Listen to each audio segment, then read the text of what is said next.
This introduction to lithography will show the artist's drawing process, materials that are used on drawing a lithographic stone, the process of printing, and the details and subtlety that can be achieved in the printing process, as well as a close-up look at prints themselves. Lithography, or stone printing, is an intricate printmaking process that revolves around grease and water resisting one another.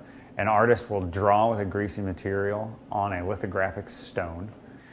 Once we've established a drawing or grease on the stone, we chemically treat the stone with materials like gum arabic to establish the areas where water goes, rosin and talc to help us through what we call an etch, or it's basically to establish the drawing down inside the stone.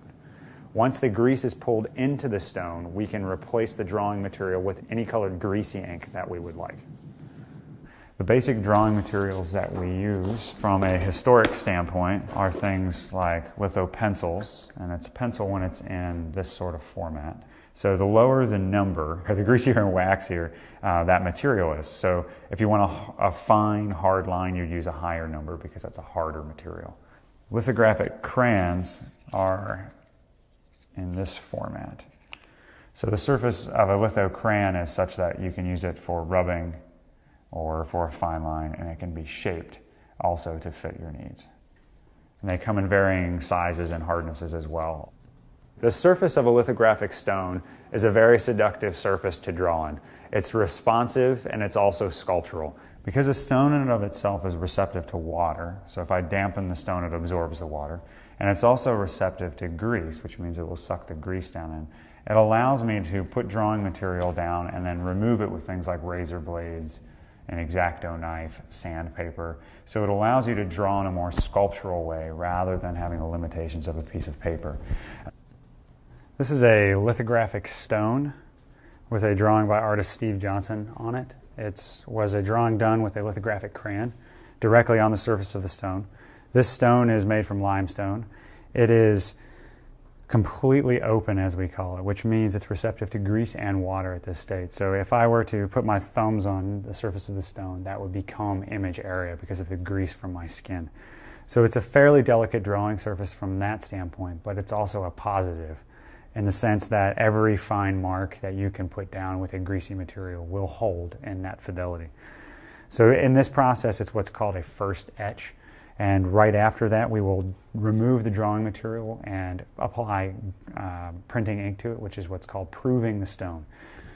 So now the drawing material has a small amount of talc and rosin attached to it, and it's ready to be etched. So we first apply the gum arabic to the stone, and this is to start to establish the non-image area of the stone. So what we're trying to make sure is that the whites of the stone stay that way, and they receive gum arabic, which will help them receive water later on.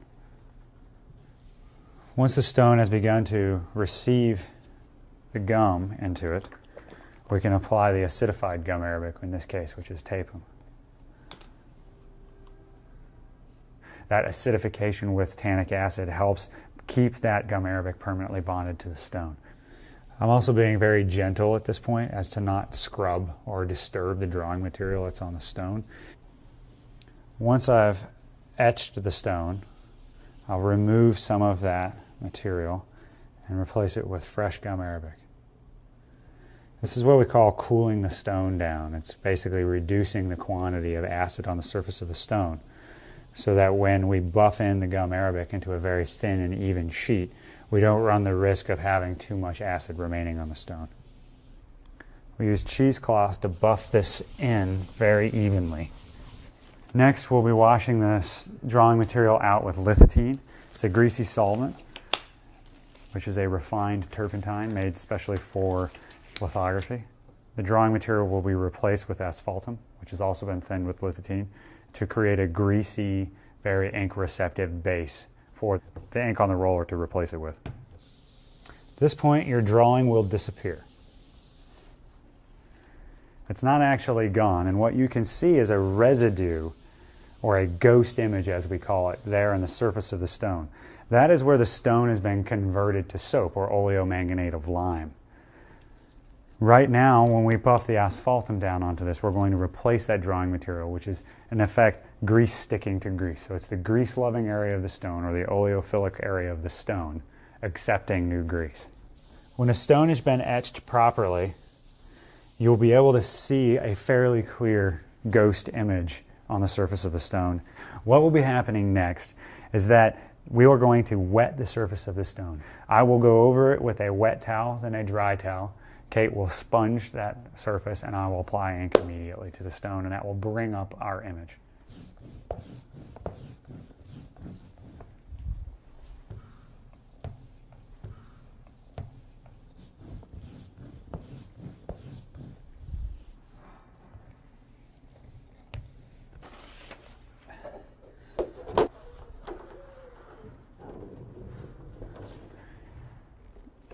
In the beginning, we're not actually interested in transferring ink to paper.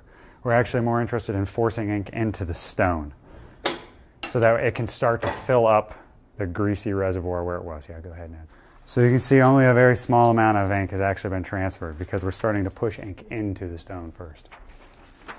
It's an average of 4 to 6 newsprints for any given particular stone to come up to a full inking. So when printing on a dampened sheet of paper, we can achieve a different tonal range based on the softness of that paper.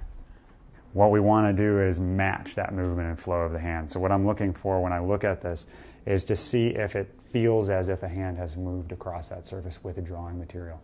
And if it has, and if it maintains that character, then I would consider that a good impression.